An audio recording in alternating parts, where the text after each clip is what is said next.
Assalamualaikum warahmatullahi wabarakatuh. Alhamdulillah, pada siang hari ini kita sudah berkumpul untuk melakukan satu webinar yang sangat penting. Kita tahu bahwa hari ini cukup istimewa di Jakarta karena pagi tadi ada demo para profesional dokter, ada bidan, ada dokter gigi, ada kumpulan dari IT, ID, ada dari para suster. Kita tahu apa yang mereka lakukan demo pada hari ini, yaitu tentang protes terhadap rancangan undang-undang Omnibus Law berkaitan dengan kesehatan. Kita tahu hampir semua pasal-pasal di Omnibus Law itu bermasalah. Mengapa bermasalah? Karena memang tentu ada yang membuat masalah, yaitu tentu para oligarki dan penguasa yang tidak berpihak pada rakyat.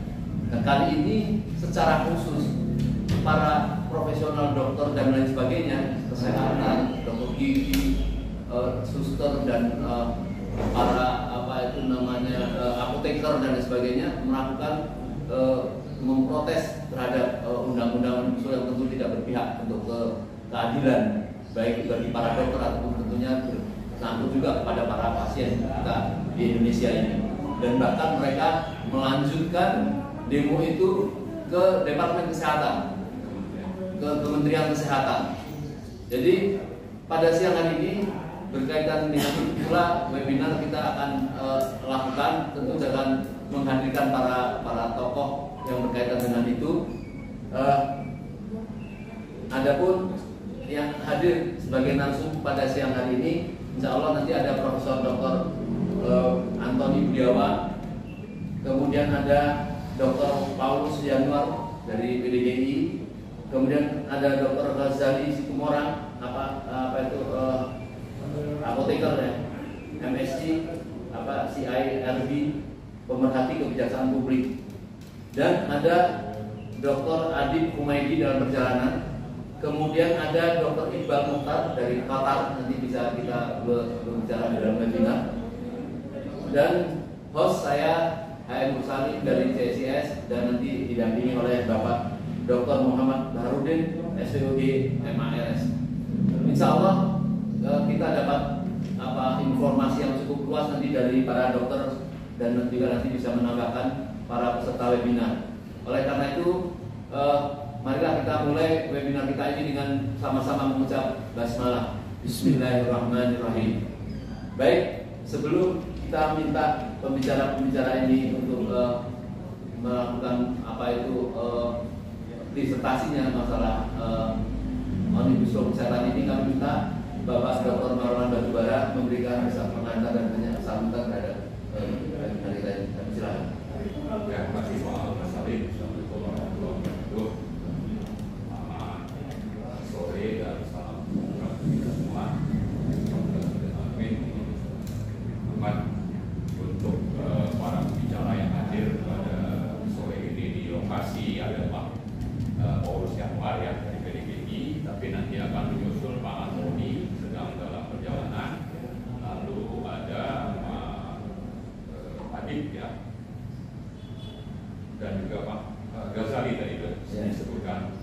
Nah, saya sedikit menyampaikan bahwa acara ini terselenggara atas kerjasama teman-teman dari UBI Watch, ada IRES, ada Forkom ya, Forum Dokter Peduli Ketahanan Kesehatan Bangsa, dan untuk teman-teman yang meliput ya secara online melalui kanal-kanal YouTube itu ada wartawan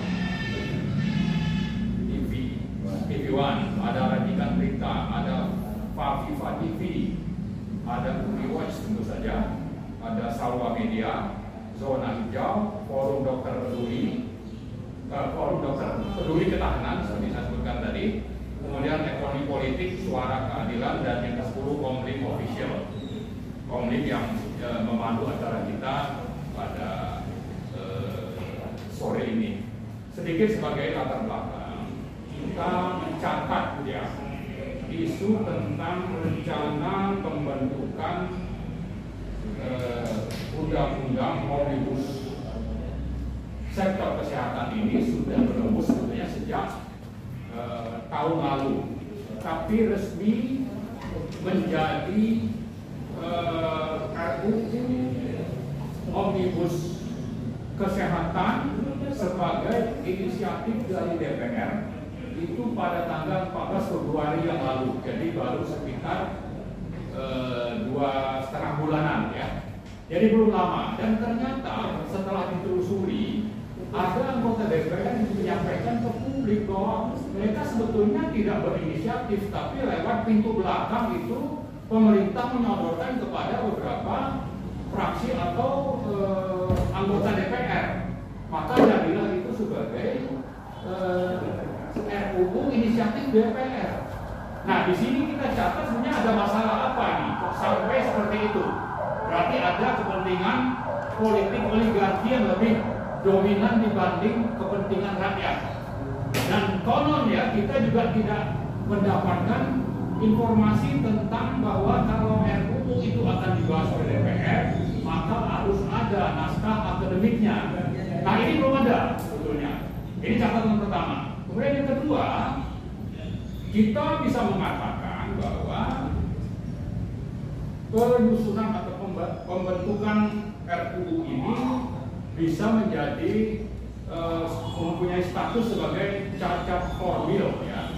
Yang memang kita juga mencatat ini terjadi pada Undang-Undang Cipta Kerja, kemudian Undang-Undang IKN, dan juga Undang-Undang Corona.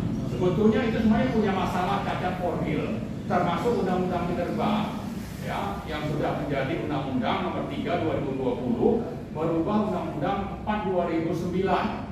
Itu juga sebetulnya cacat formil, tapi saya kira kita sudah paham ya, dari sini ini memang sudah bersatu antara apa yang terjadi di eksekutif, di legislatif maupun di yudikatif, sehingga meskipun secara kasat mata itu cacat formil, oleh MK diloloskan saja. Yang terakhir kita catat tentang Undang-Undang Ciptaker, dinyatakan cacat formil, tapi diputuskan masih dianggap berlaku. Ini kan sudah bermasalah besar. Kemudian disuruh perbaiki 2 tahun, belum sampai 2 tahun pemerintah bilang ini ada situasi mendesak, lalu perbaikan tidak dilakukan, lalu diterbitkan perpu, dikirim ke DPR, lalu DPR tidak setuju.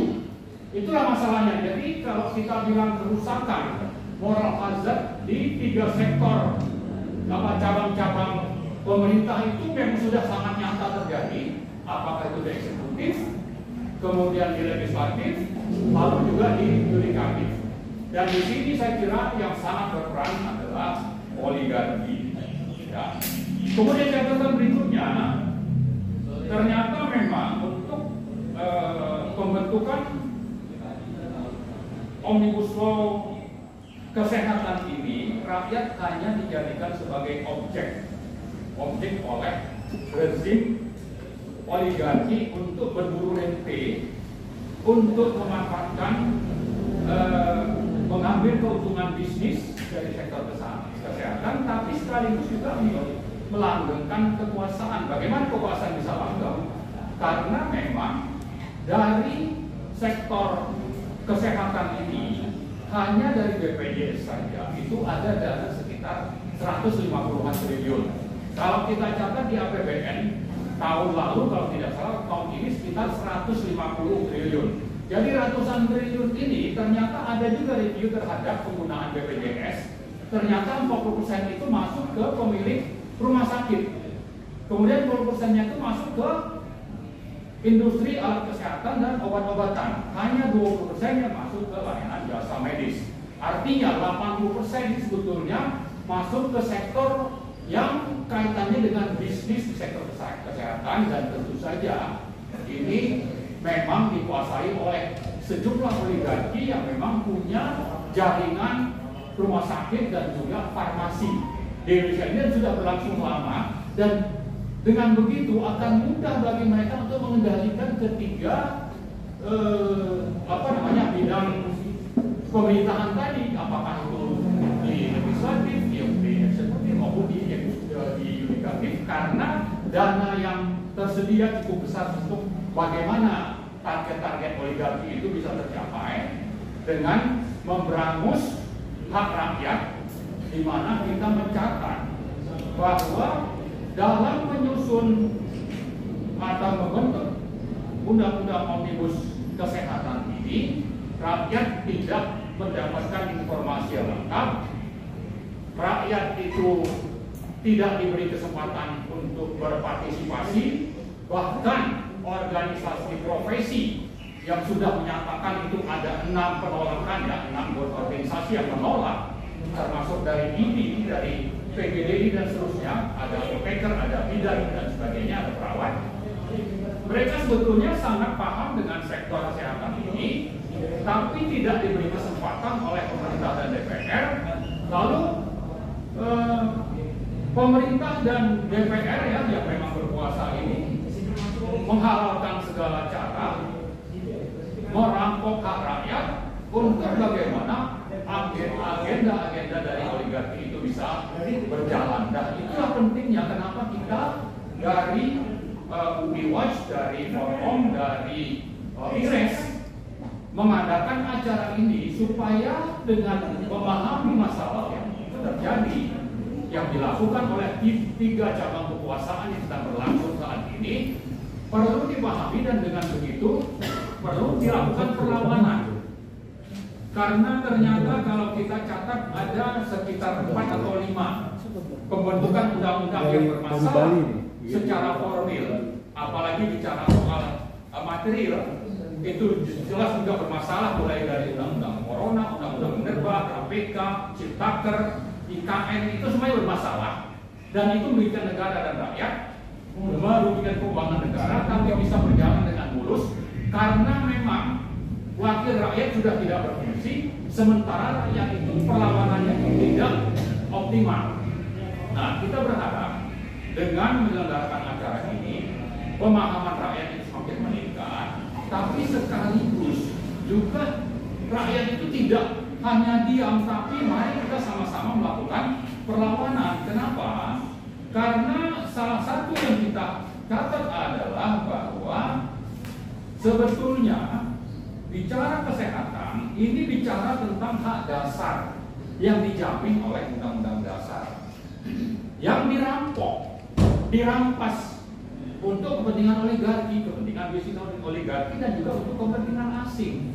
Ini adalah hak rakyat untuk mendapatkan pelayanan dasar dari sektor kesehatan yang dijamin konstitusi, dan di sana ada 2 pasal dalam konstitusi itu yang menjamin hak rakyat tersebut yang ingin dikebiri. Dan karena itu tadi saya ulang lagi, mari pahami masalahnya, mari kita sama-sama melakukan perlawanan, ya, dan kita ingin supaya undang-undang ini tidak segera selesai sebagaimana sudah mereka canangkan dan mereka sudah jalankan, seperti terjadi pada undang-undang Minerba dibahas hanya 3 bulan, undang-undang IKN dibahas hanya 30-an hari, ya, kemudian undang-undang Ciptaker yang sudah ditolak MK tapi dipaksakan untuk berlaku melalui penerbitan Perpu. Jadi sangat-sangat nyata rezim ini sebetulnya sudah mengangkangi konstitusi Pancasila, tapi DPR-nya juga diam saja. Sebetulnya sudah sangat pantas, ya, Presiden Jokowi itu dimakzulkan dengan melanggar konstitusi yang sudah begitu nyatanya. Tapi karena memang semuanya sudah bersatu, yang melakukan penegakan hukum di sektor yudikatif juga tidak melakukan apa-apa, lalu rakyat juga diam saja, maka ini bisa terulang untuk sektor kesehatan ini. Nah, oleh sebab itu, mari sama-sama kita melakukan perlawanan, karena ujungnya nanti kita yang akan menjadi korban. Oke, nanti bisa saja sebagian dana yang dibelanjakan untuk sektor kesehatan itu berasal dari APBN, tapi ada juga yang dari iuran dari masyarakat, ya. Bahkan di APBN pun itu memang APBN-nya datangnya dari kita juga. Jadi kalau kita lihat siapa yang akan menerima nikmatnya, itu adalah para pengusaha oligarki dan penguasa yang akan mendapatkan keberlangsungan kekuasaan. Nah, tapi di sisi lain rakyatlah yang akan dirugikan, meskipun itu dari APBN, uang APBN itu datangnya dari rakyat juga. Oleh sebab itu kembali kami ulang, mari kita melakukan perlawanan terhadap rencana busuk dari rezim ini, 3 sektor kekuasaan, yaitu eksekutif, legislatif, dan yudikatif, sambil kita ingat ya bahwa sebetulnya yang dilakukan oleh pemerintah dalam rangka memuluskan rencana ini adalah sekian banyak moral hazard. Saya sebutkan misalnya mereka mengkerdilkan organisasi profesi seperti IDI, PGRI dan sebagainya, dikerdilkan. Kemudian disebar fitnah yang tidak berdasar tentang peran dari IDI misalnya. Kemudian juga ada pemecah belahan internal dari dokter dan profesi yang ada, dipecah belah untuk dengan begitu nanti agenda dari oligarki bisa tetap berjalan. Ini sudah merupakan kegiatan yang bernuansa sangat syarat dengan moral hazard yang dilakukan oleh rezim ini. Makanya karena itu kita ingatkan yang namanya Presiden Jokowi, kita ingatkan juga yang namanya Pak Budi Gunadi Sadikin. Saya kenal beliau waktu beliau masih aktif dalam upaya membeli saham Freeport, yang waktu itu dinyatakan bahwa ini akan menguntungkan Indonesia. Ternyata ya setelah pemerintah menguasai 51% saham, itu yang mengendalikan tetap Freeport, padahal kita punya saham mayoritas. Lalu membeli juga lebih mahal sekitar 2 miliar dolar. Ini sebetulnya ada sesuatu di balik Budi Gunadi Sadikin ini sehingga bisa jadi Menkes, ya, tapi karena rezimnya berkuasa maka beliau bisa lolos. Tapi saya kira kalau pemerintahan nanti berganti, maka salah satu yang menjadi target kita adalah Budi Gunadi Sadikin, terutama dalam pembelian saham Freeport. Ini sedikit menyimpang, tapi kembali ke jalur bahwa dengan pembukaan ini sebetulnya saya sudah membahas cukup banyak, tapi intinya sebetulnya untuk menjelaskan kepada publik ini ada masalah besar, ada kejahatan sistemik, ada pelanggaran konstitusi Pancasila. Maka mari kita sama-sama lawan dalam rangka pembentukan undang-undang omnibus law di sektor kesehatan. Saya kira itu saja, lebih kurang saya maaf. Wabillahi taufiq wal hidayah. Assalamualaikum warahmatullahi wabarakatuh. Waalaikumsalam warahmatullahi wabarakatuh. Saudara, betapa kita mendengar dari pengantar Pak Marwan tadi sesuatu yang sangat membingungkan. Paling tidak ada 3 lembaga yang biadab kalau saya katakan seperti itu. Bagaimana tidak ini bersangkut tentang kesehatan dan urusan rakyat, bahwa penerbitan undang-undang itu kita curigai dari DPR itu juga sudah dipengaruhi, dikuasai oleh para oligark, ya. Partai-partai yang sudah bisa dicucuk hidungnya mau dikemanakan saja, kemudian melahirkan undang-undang yang menurut Pak Marwan tadi bisa dikatakan tidak ada naskah akademiknya, kemudian didemo oleh rakyat, oleh MK memang disetujui, dikasih waktu 2 tahun kalau sama orangnya Citaker itu, tetapi itu belum nyampe, kemudian Presiden mengeluarkan Perpu dan MK-nya diam saja. Ini saya kira 3 lembaga yang bertanggung jawab dan ini sangat memilukan, sehingga kita pantas saja kalau sampai hari ini ya. Kemudian baru sekarang para dokter, sebenarnya bukan dokter saja yang marah, rakyat juga marah karena mempunyai akibat dari kebijakan rumah sakit merugikan rakyat semua. Dan oleh karena itu semoga perjuangan rakyat ini dalam proses ini semoga bisa berakhir, nggak usah menunggu sampai presiden ganti walaupun masih tahun depan. Sekarang kalau bisa harus segera dihentikan dan dirubah undang-undang tersebut yang untuk memihak kepada rakyat. Kalau hari pendidikan spesialis, persyaratannya adalah pendidikan spesialis sebagai wahana pendidikannya diselenggarakan di rumah sakit dengan akreditasi tertinggi. Ini usulan inisiatif DPR masih tetap dipertahankan, akan tetapi pada pemerintah dihapus. Cukup rumah sakit yang terakreditasi. tertinggi itu bintang 5, yang tidak perlu terakreditasi bintang 5, akreditasi yang lebih rendah pun bisa. Apa akibatnya? Dari dokter dari luar negeri tidak mengadaptasi dan pendidikan spesialis yang di rumah sakit yang persyaratannya diturunkan, akan hadir di Indonesia tenaga kesehatan, yaitu tenaga medis dan tenaga kesehatan lainnya yang substandar, yang di bawah standar. Dan inilah yang meresahkan. Jadi kalau ini dijalankan, apa yang terjadi? Ya inilah keresahan kami akan masa depan.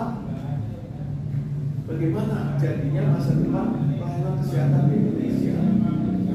Dan yang merasa dirugikan bukan hanya kami, para profesional, sebagai tenaga profesi, kalangan profesi kesehatan, tapi yang lebih dirugikan selain kami, profesi kesehatan kami sudah tidak rela apabila keadaan menjadi buruk. Kami tidak bisa tidak bisa terima bahwa korban atau kerugian yang terbesar adalah pada masyarakat yang selama ini mendapatkan pelayanan kesehatan. Itulah keresahan kami, sehingga kami melakukan aksi ini dengan kecemasan dan menggalang mengenai bagaimana hari depan pelayanan kesehatan di Indonesia. Di samping itu, kami sudah sebutkan prosesnya ini tidak transparan. Jadi sebelum tanggal 14 Februari sempat beberapa kali, kami mencatat ada 3 kali lebih beredar naskah dan tidak ada yang mengaku siapa yang membuat naskah itu. Ini transparansi model apa begini? Dan naskahnya itu bukan main-main. Naskahnya sekitar 800 halaman. Jadi kalau membuat naskah sebanyak 800 halaman pasti bukan orang sembarangan. Dan kalau harus dibiayai, biayanya juga ya saya rasa tidak sedikit gitu. Dan ternyata tidak ada yang mengaku apakah siluman yang membuat naskah RPU tersebut. Kan tidak mungkin, masih ada manusianya yang membuat. Dan yang terakhir mungkin karena masalah waktu, karena sebenarnya kami juga meresahkan secara teknis tentang pelemahan organisasi profesi, tapi itu mungkin ya permasalahan kami.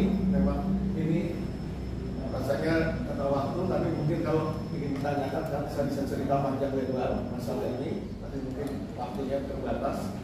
Tapi yang paling akhir yang saya katakan bahwa proses RUU Omnibus Law Kesehatan menunjukkan pelemahan demokrasi. Kami tidak mengerti kenapa pelemahan demokrasi kok dimulai dari sektor kesehatan, bukan sektor politik dan sektor yang lain. Kami lihat saja, untuk demonstrasi kali ini beredar sekian banyak surat edaran dari instansi pemerintah, baik secara halus maupun secara tegas, menyatakan melarang pegawai instansi pemerintah ikut. Sampai sejauh mana hak asasi manusia? Jadi pelemahan demokrasi malah terhadap yang bersikap kritis, mungkin tidak perlu banyak saya ceritakan, sudah banyak diketahui apa yang menimpa Profesor Zainal Mustaqim. Beliau adalah setahu saya spesialis bedah saraf yang sangat langka di Indonesia. Karena keahlian beliau spesialis konsultan, subspesialis di bidang bedah saraf untuk penyakit epilepsi. Untuk penyakit epilepsi itu harus dilakukan, kalau dilakukan bedah saraf, tidak seluruh ahli bedah saraf merupakan ahli dalam bidang itu. Dan itu salah satu yang ada di Indonesia. Jadi karena sikap kritis demi melanggengkan mesin ini supaya jalan, ya kalau perlu kontraknya dihentikan. Jadi menurut keterangan beliau, yang beliau menetapnya adalah dosen di Diponegoro yang kemudian sebagai mitra, artinya sebagai teaching hospital di universitas di rumah sakit di Semarang, bahwa kontraknya itu sebenarnya baru berakhir pertengahan tahun depan. Dan memang pemutusan kontraknya itu berbunyi mulai tanggal 6, tentang suratnya itu tanggal 5 April, mulai tanggal 6 April. Cara demikian, ini adalah pelemahan demokrasi. Jadi sangat sedih. Kami dari orang-orang yang bergerak di sektor kesehatan, kok pelemahan demokrasi startnya mulainya dari sektor kami. Walaupun kalau kita lihat memang sektor kesehatan merupakan sektor penting. Kalau dilihat kesejahteraan rakyat itu kan secara sederhana bisa kita katakan adalah pertama, ya bagaimana rakyat dapat nafkah. Nah itulah undang-undang Cipta Kerja. Bagaimana pendidikan kemarin sudah banyak dibahas, diramaikan untuk membatalkan perubahan undang-undang sistem pendidikan nasional. Dan sekarang kesehatan, jadi mata pencaharian rakyat, pendidikan dan kesehatan itu kan 3 hal yang menjadi dasar dari kesejahteraan rakyat. Itu, dan kalau dilihat undang-undangnya memang ratusan halaman, undang-undang Cipta Kerja katanya 1000 halaman. Tapi kalau dengan satu kalimat sebenarnya ada kata kuncinya dari 3 itu, berkhidmat pada investasi asing. Nah itulah menghamba pada investasi asing. Itulah apa yang demikian yang kita inginkan. Apakah itu cita-cita proklamasi kemerdekaan pada 1945? Itulah pertanyaan-pertanyaan mendasar yang mungkin bisa kita diskusikan lebih lanjut. Mungkin itu yang bisa saya sampaikan. Terima kasih. Pak Adib menyampaikan kepada saya bahwa beliau kelelahan. Iya, iya. Tapi apakah kemudian beliau bisa helpful? Coba ini kita lihat. Kalau tidak, sudah nggak ada, Pak. Sudah nggak ada. Saya bilang, oh gitu ya. Saya Dr. Fahar sampaikan salam kepada Pak Marwan, Pak Doni dan kawan-kawan bahwa Ikatan Dokter Indonesia memang ingin sekali masyarakat tahu bahwa apa yang dilakukan oleh dokter Indonesia ini bukan untuk kepentingan dokter. Itu poin yang utama. Ya, kenapa? Karena dari dulu dokter itu dalam perjalanannya dari mulai sejarahnya itu bukan yang mementingkan diri sendiri, tapi mementingkan bagaimana rakyat mendapatkan pelayanan. Oleh karena itu, dengan segala tentu saja kita tahu bahasa tubuhnya seorang dokter. Mungkin Pak Mersali tahu teman-teman kalau jadi dokter itu gimana? Bahasa tubuhnya itu diajarkan untuk kemudian anggun, tapi udah saatnya. Jadi ini udah kalau teman-teman bilang tuh merasakan tuh udah segini gitu. Udah harus dikemukakan. Kalau nggak dikemukakan, nah ada juga yang mengatakan ini dokter-dokter ini hal-hal yang kemudian perlu kita perjelas ya. Bahwa dokter-dokter ini melakukan demonstrasi merugikan masyarakat, kemudian meninggalkan tempat kerja, tidak pernah itu, tidak pernah terjadi. Karena memang itu diatur sedemikian rupa. Karena kita sudah biasa mengatur, bukan diatur. Kita profesi itu mengatur dirinya sendiri agar kita profesional. Apa profesional? Itu setting standar, dan standarnya itu ada gitu. Nah, bisa kemudian orang yang tidak paham mengatakan, ini standar kamu, nggak bisa dong, ya, nggak bisa. Jadi sekali lagi atas nama Dr. Adib tentu saja masyarakat mendengarkan, masyarakat melihat di seluruh Indonesia. Kami menunjukkan ketidaksukaan kami. Kami menunjukkan bahwa kami tidak ingin undang-undang ini kemudian dijalankan. Dan bukan apa-apa. Yang pertama adalah bahwa kami tidak meyakini undang-undang ini mempunyai urgensinya untuk dibuat. Dan kalaupun dibuat dengan cara-cara yang tidak meaningful. Kami sudah terbiasa untuk berempati kepada orang lain dalam mengambil keputusan. Bagaimana mungkin kalau kami dilibatkan bukan untuk kepentingan kami tidak memakai empati kami. Dan empati bagi kami bukan hanya rasa, tetapi fakta. Lihat fakta-fakta yang disampaikan oleh Dr. Adit dan kawan-kawan. Berapa angka pasien-pasien kita, anak-anak kita yang masih stunting, itu masalah kita. Berapa angka kematian kita, berapa angka TB kita. Bagaimana pada waktu COVID, semua kita merasakan bahwa kita tidak siap sebetulnya. Dan kenapa kita tidak siap? Karena kita memang tidak siap. Kenapa kita tidak siap? Karena sistem pelayanan kita belumlah kemudian betul-betul memberikan value kepada masyarakat yang kita layani. Itu saja. Ya, Jadi saya kira atas nama Dr. Adit dan ini, itulah kenapa kita kemudian meninggalkan tempat-tempat kita untuk bekerja, tetapi tetap melayani masyarakat. Insya Allah tidak ada masyarakat yang tidak melayani, karena kami sudah terbiasa mengatur.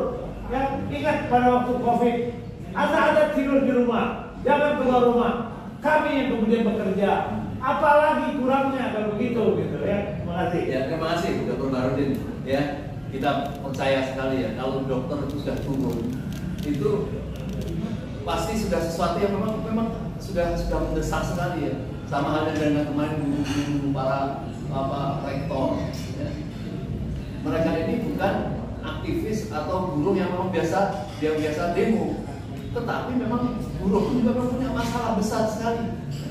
Bayangkan seorang jagoannya yang memimpin demo-demo buruh itu kemudian takluk, kemudian menjadi diiming-imingi membuat partai sendiri. Sekarang ada partai buruh, si Iqbal itu seolah-olah buruh ini menghantarkan mereka itu menjadi anggota DPR untuk kenikmatan mereka. Ini yang kita perlu harus ketahui.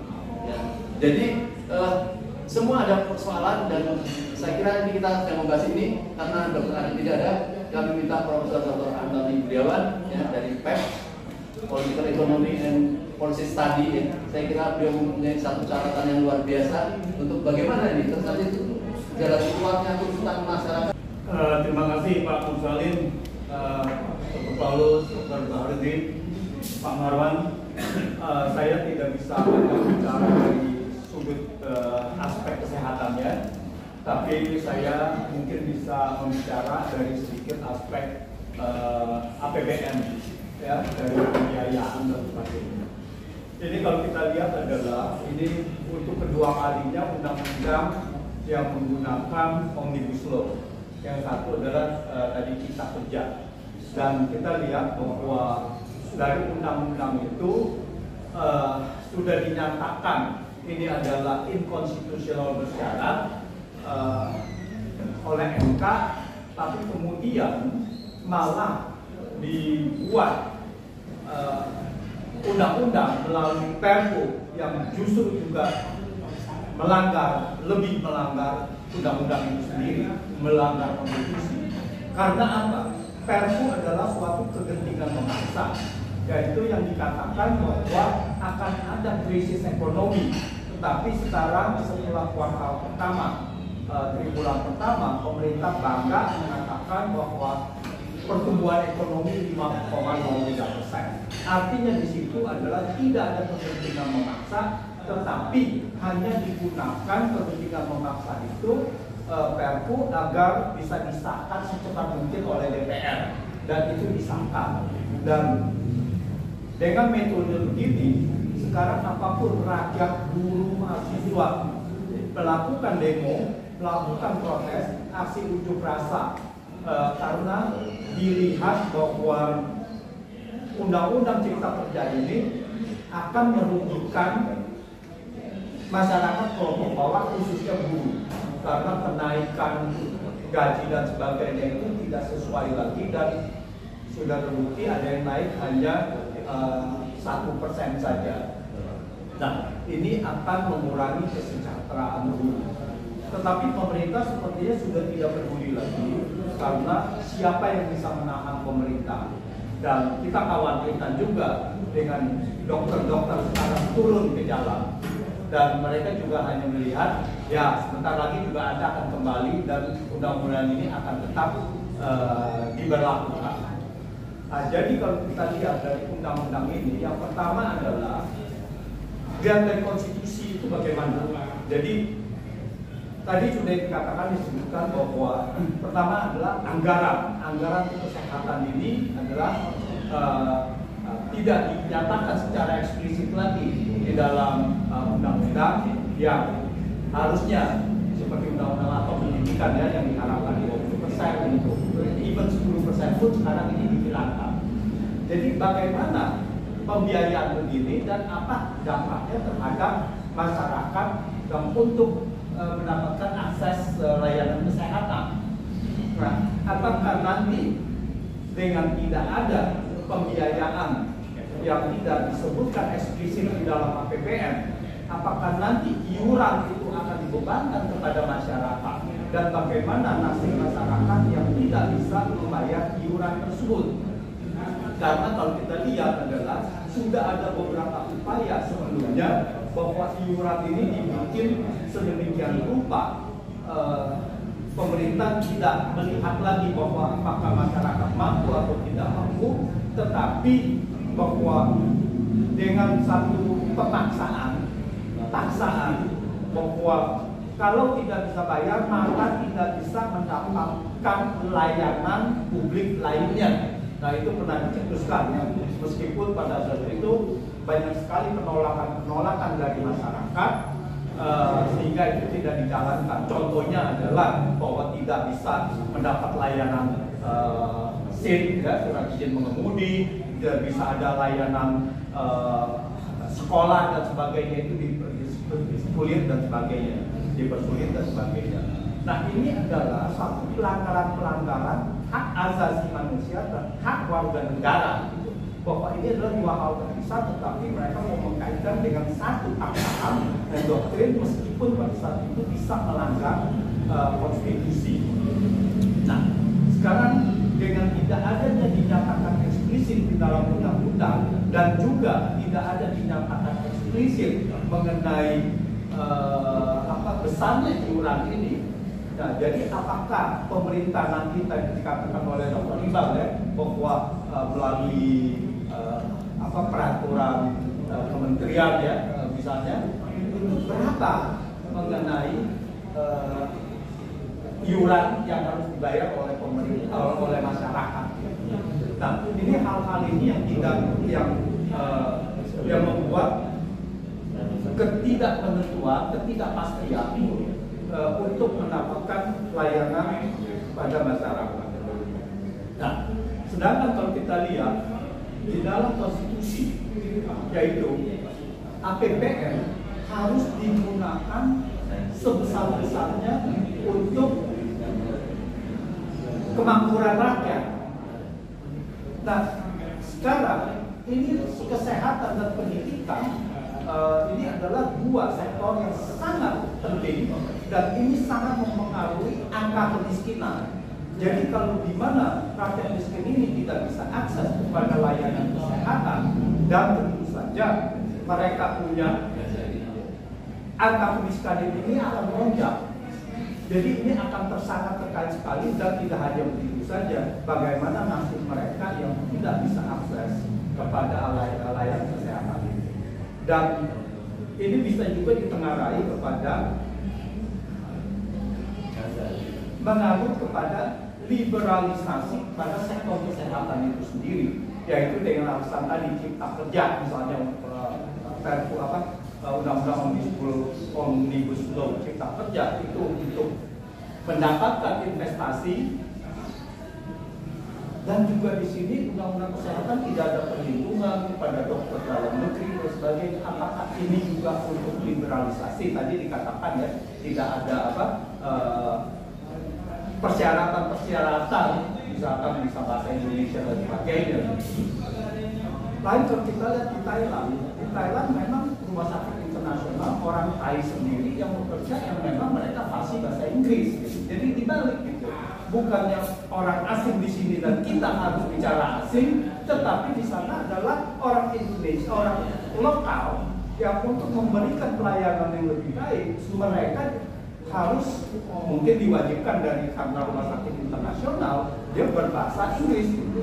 Nah, ini jangan sampai bahwa ada orang-orang ini yang kita itu tidak bisa mendapatkan akses, dan ini akses hanya untuk liberalisasi sektor kesehatan, pelayanan kesehatan, rumah sakit untuk investasi asing. Setidak-tidaknya kita tahu bahwa orang Indonesia di sini, kalau kita lihat pelayanan rumah sakit dibandingkan dengan Malaysia, itu adalah Indonesia ini salah satu memang yang cukup mahal untuk ini. Dan ini adalah untuk pelayanan rumah sakit di kelas atas.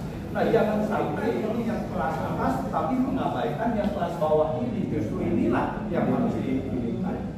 Nah, saya rasa itu pembiayaan kesehatan ini dikhawatirkan akan semakin mahal, sehingga akses untuk ke sana itu akan semakin sulit. Jadi, dan yang kedua adalah sektor mengenai farmasi ya.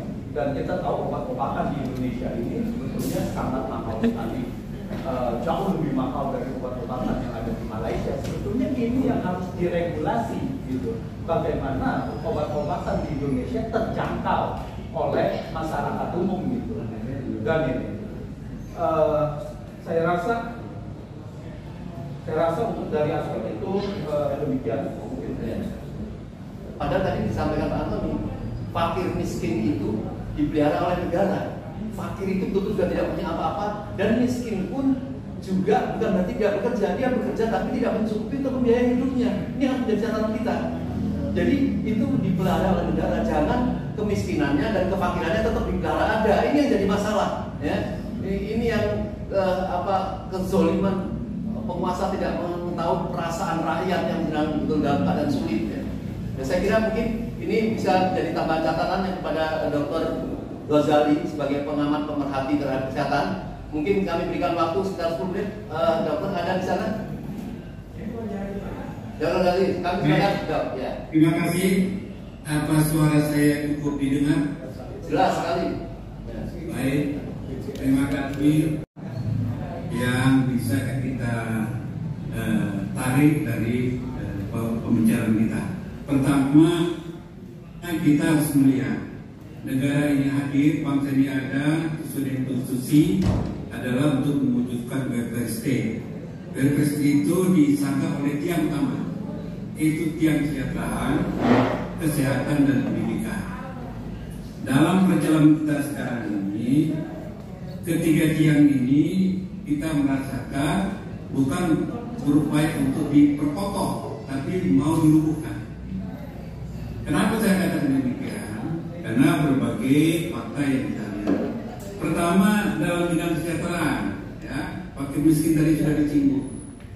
Sekarang ini Presiden mencabut, ya, menghapuskan Direktur Jenderal Pelayanan Fakir Miskin atau Direktur Jenderal Pembinaan Fakir Miskin di Kementerian Sosial. Dulu penanganan fakir miskin ditangani oleh satu Direktur Jenderal dengan beberapa direktur, sekarang itu dihapus.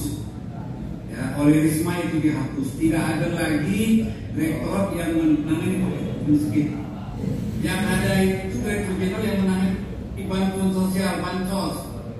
Karena kalau bansos ini lebih mudah.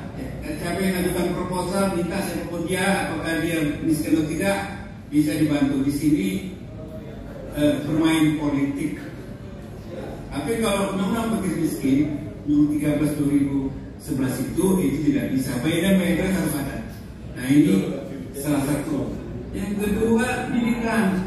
Beberapa waktu lalu kita sudah mencermati ada upaya untuk merubah undang-undang pendidikan. Tetapi karena civil society di pendidikan begitu kuat dan menghadap presiden akhirnya mengurungkan. Tentunya ini bersama nanti dengan ilmu kesehatan. Jadi di pendidikan juga sekarang waktunya sama. Nah sekarang di kesehatan dengan ilmu kesehatan ini merupakan gambaran kalau ini berhasil, ini salah satu bentuk merobohkan salah satu pilar dari 3 pilar state. Ini sesuatu yang memang bicara fakta kita lihat sekarang. Yang kedua, kita menangkap ada niat jahat. Ya, mensreanya kalau kita lihat ini ada niat jahat. Ada niat jahat ya, dengan dengan melakukan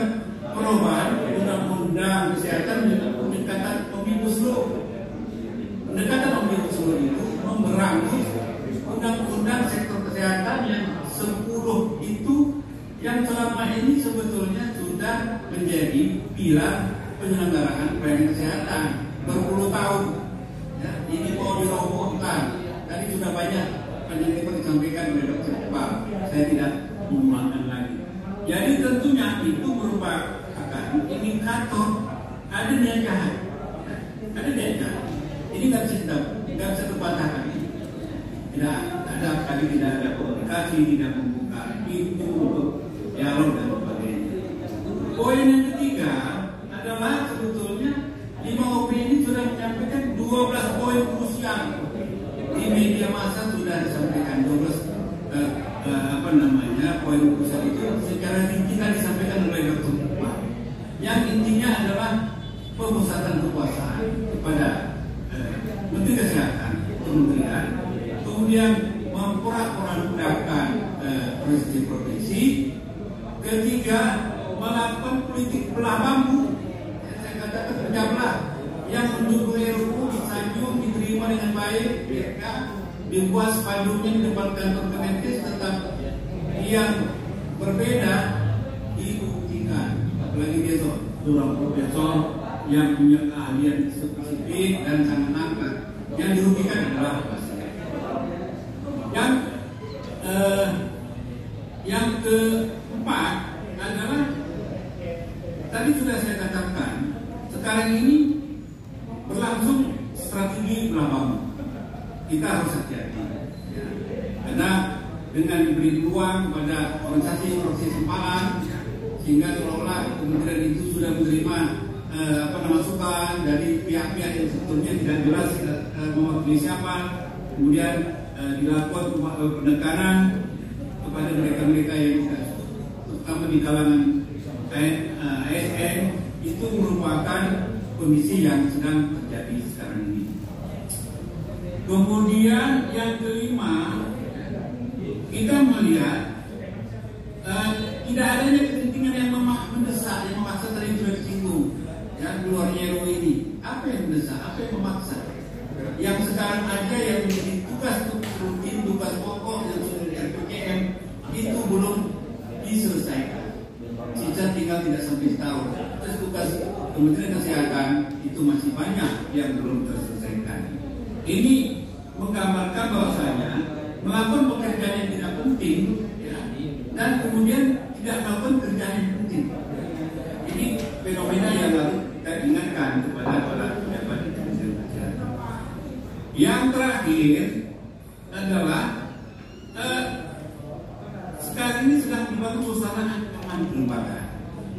Ancaman kelembagaan ini adalah bagaimana perangkat birokrasi mulai dari tingkat pusat daerah dengan pendekatan kekuasaan dilakukan ancaman sehingga para birokrasi menjadi takut, ya, di antara ASN juga terjadi mencurigai, ya. Ini tentu menimbulkan kondisi pelayanan kesehatan yang tidak kondusif.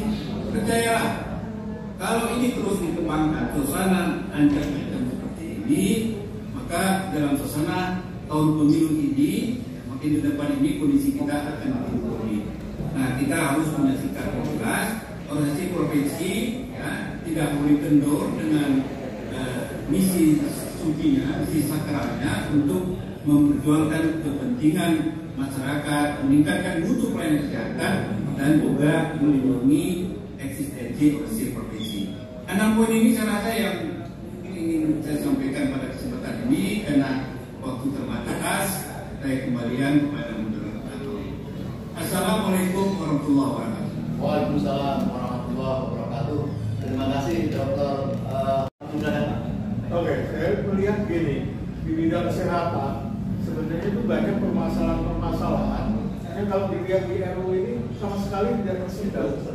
Misalnya kita belum lama COVID, bagaimana kalau di masa depan ada pandemi bencana lainnya?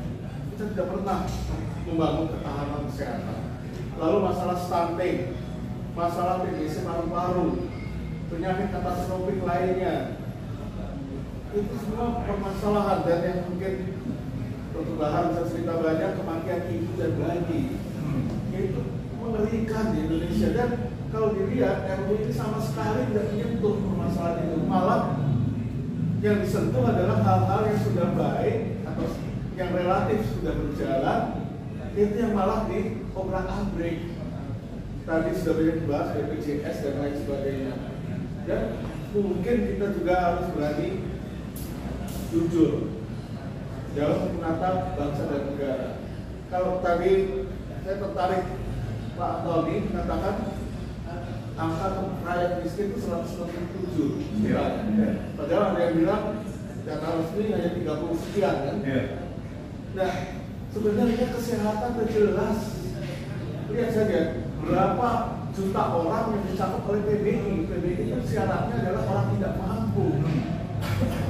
Angkanya kurang lebih 150 juta lebih, kurang lebih sama, hampir mirip-mirip, dan saya rasa masih yang sudah dicakup oleh PBI masih ada lagi mungkin orang miskin yang tidak dicakup sama sekali, tidak tersentuh oleh PBI BPJS. Mungkin kalau jumlah angkanya 167, itu klop itu.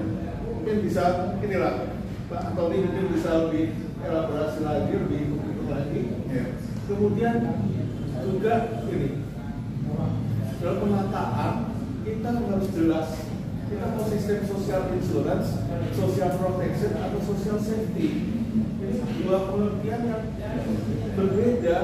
Jadi misalnya ketika terjadi defisit BPJS, yang muncul adalah teori social insurance, teori asuransi. Bagaimana kalau dengan teori social protection dan social safety itu berarti kewajiban negara. Ini merupakan kewajiban negara yang diamanatkan oleh konstitusi. Kesehatan itu adalah hak asasi yang diamanatkan pada pasal 28 UUD 45 dan pasal 34 UUD 45. Negara wajib menyelenggarakan pelayanan kesehatan bagi seluruh rakyat. Tapi kok mau diselesaikan dengan teori social insurance, teori asuransi, sehingga terjadilah ribut-ribut. Nah ini mungkin permasalahannya. Kemudian mungkin ya karena saya sering diskusi dengan Pak Antoni, mungkin tolong dihitung Pak.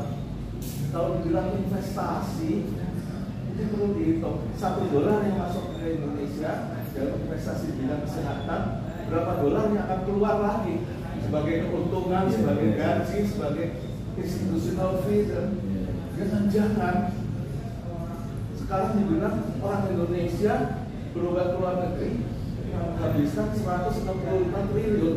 Itu cara ngitungnya gimana? Mungkin Pak Antoni bisa tolong ajarin saya cara ngitungnya supaya dapat angka 100. Tapi yang dikhawatirkan, karena saya bukan ekonom, mungkin orang yang ngerti ekonomi bisa menghitung secara lebih ini. Jangan-jangan dengan investasi asing, bukannya kita menyelamatkan 165 triliun yang keluar dari Indonesia sebagai yang dikeruk oleh investasi asing, lebih dari itu. Ya kan? Kalau sebagai ekonom kan harus buat forecast, buat perhitungan yang matang sebelum investasi. Terima kasih. Saya jawab ini sedikit aja Pak. Investasi asing itu kan akan profit oriented. Untuk setiap investasi yang dia lakukan, misalkan dia investasi 1 juta rupiah, whatever itu $1 ya. Lalu kemudian itu akan mencapai break even. Artinya apa? Artinya uangnya kembali. Dan setelah itu profit yang terus. Jadi jangka panjang foreign investment akan merugikan ekonomi. Ya. Baik, sebelum ke Dr.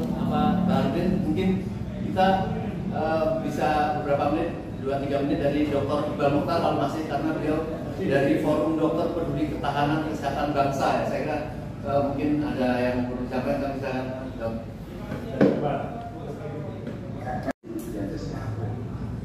Kenapa?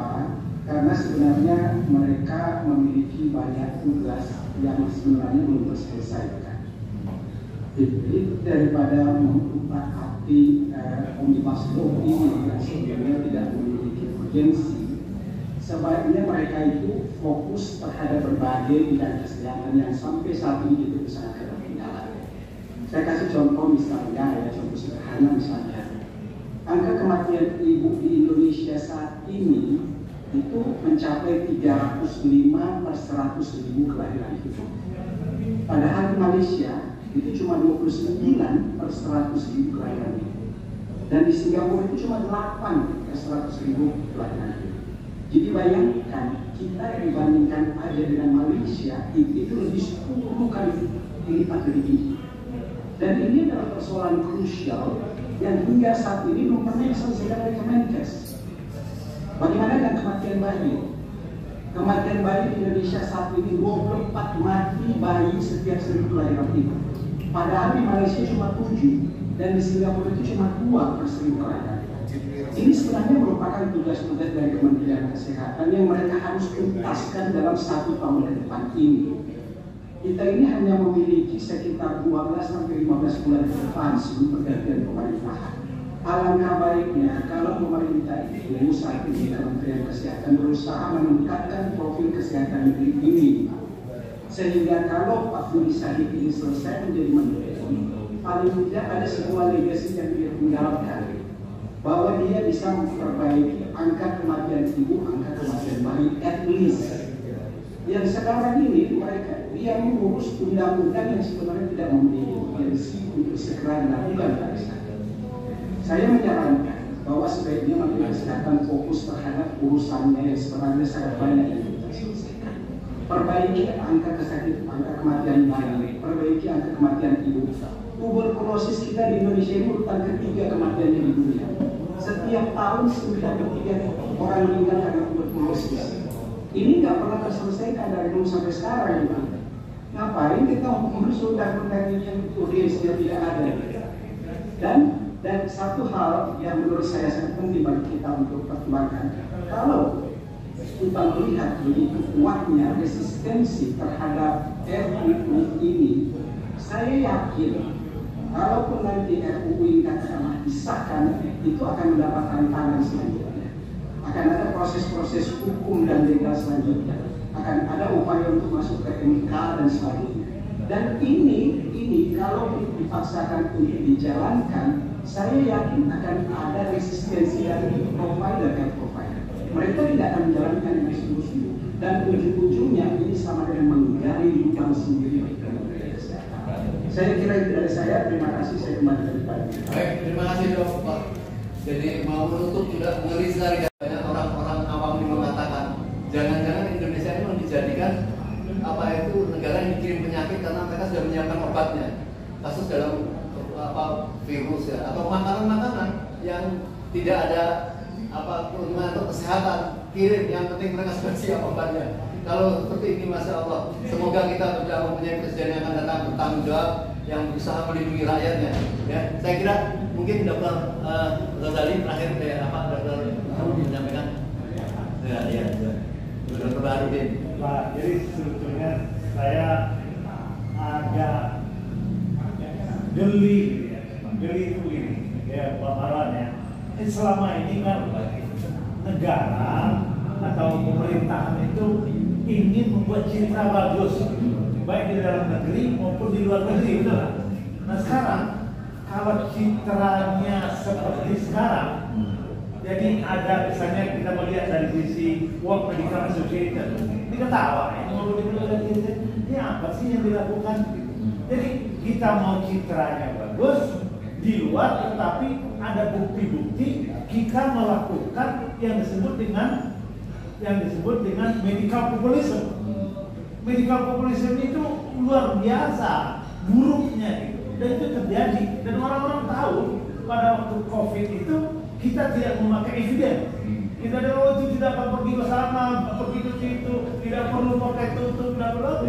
Itu medical populism. Nah ini juga sama sebetulnya seperti yang dikatakan Pak Iqbal, kan ada sesuatu yang tidak urgent, yang urgent tidak dikerjakan, yang tidak urgent dikerjakan. Itu pertama. Yang kedua, saya kira sih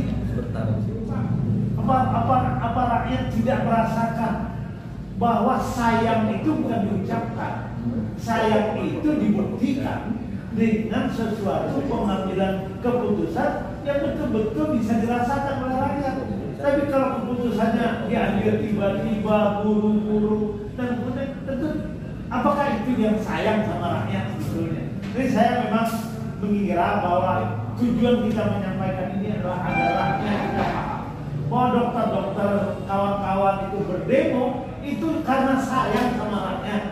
Nah yang tak sayang itu siapa sebetulnya? Yang bikin sesuatu yang tidak urgent bikin urgent, yang tidak urgent yang urgent tidak bikin urgent atau dilupakan, dan bikin pencitraan yang kemudian pencitraan itu sesuatu yang kemudian aneh gitu. Jadi kalau makan tidak boleh menghabiskan, Pak.